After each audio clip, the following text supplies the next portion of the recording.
बंटी अभी अंदर पानी पीने गया ही था कि ढाबे का मालिक सरदार फूलन सिंह चिल्ला पड़ा।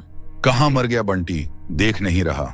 ग्राहकों के आने का टाइम हो रहा है, जल्दी से टेबल पर कपड़ा मार। सुबह 5 बजे से बंटी काम कर रहा था। 1 मिनट की भी फुर्सत नहीं मिल रही थी। दोपहर की गर्मी में अभी उसने सारी टेबल साफ की थी, लेकिन तेज हवा से मिट्टी उड़कर बार बार टेबल पर आ रही थी। बंटी जल्दी से पानी पीकर बाहर आया और कपड़ा लेकर जल्दी से टेबल साफ करने लगा। आज उसने नाश्ता भी नहीं किया था। नाश्ता उसे तभी मिलता था जब ढाबे पर रात को खाना बच जाता था, लेकिन ग्राहक ज्यादा होने के कारण खाना बचा ही नहीं। बंटी का भूख के मारे बुरा हाल था, लेकिन फूलन सिंह तो जैसे उसकी जान का दुश्मन था। वह जल्दी जल्दी सफाई कर रहा था। तभी सामने के ऑफिस में लंच का समय हो गया।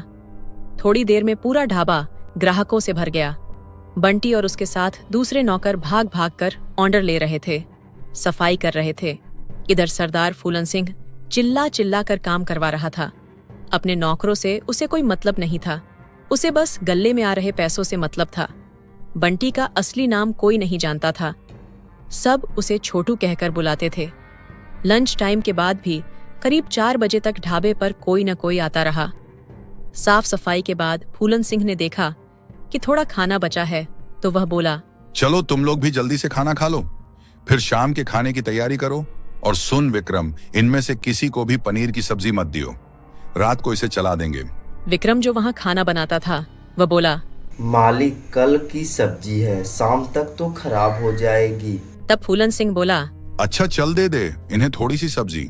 बंटी और उसके साथ के लड़के एक टेबल पर बैठकर खाना खाने लगे। ढाबे का मालिक अंदर जाकर सो गया। खाना खाने के बाद बंटी बैठकर अपने पिछले दिनों के बारे में सोचने लगा।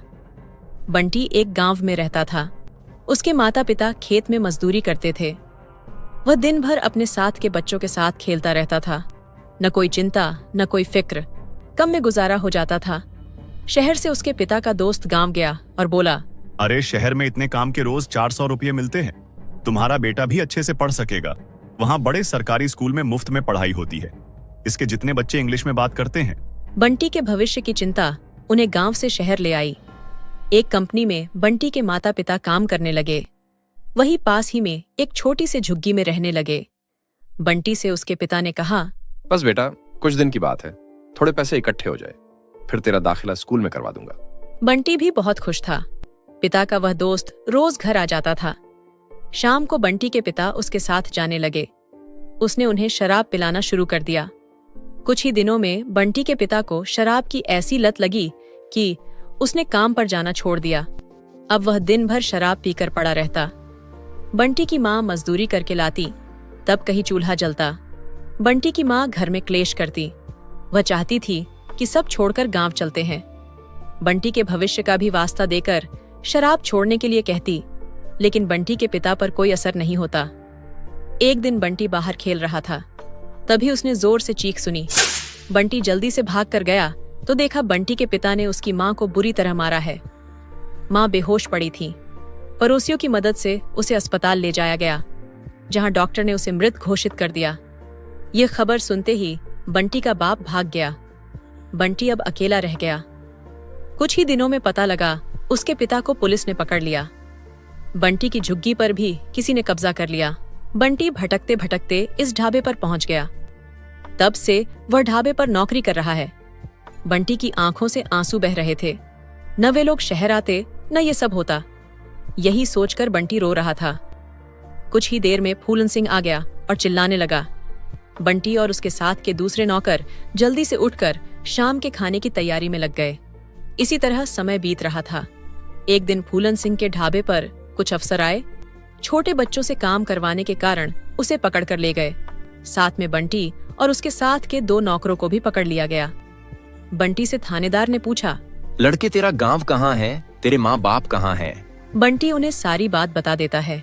ये सुनकर थानेदार किसी से फोन पर बात करता है।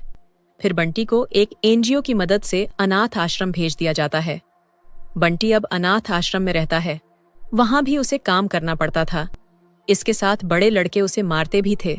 सब सहकर भी बंटी कुछ नहीं बोलता था, बस उसे समय पर खाना मिल जाता था। एक दिन बंटी के अनाथ आश्रम में एक थानेदार आया। उसने बंटी से बात की। वह बंटी को अपने साथ ले गया। बंटी के पिता की सजा पूरी होने वाली थी। उन्होंने बहुत मेहनत से जेल में काम किया, जिससे उनकी आगे की सजा माफ हो गई।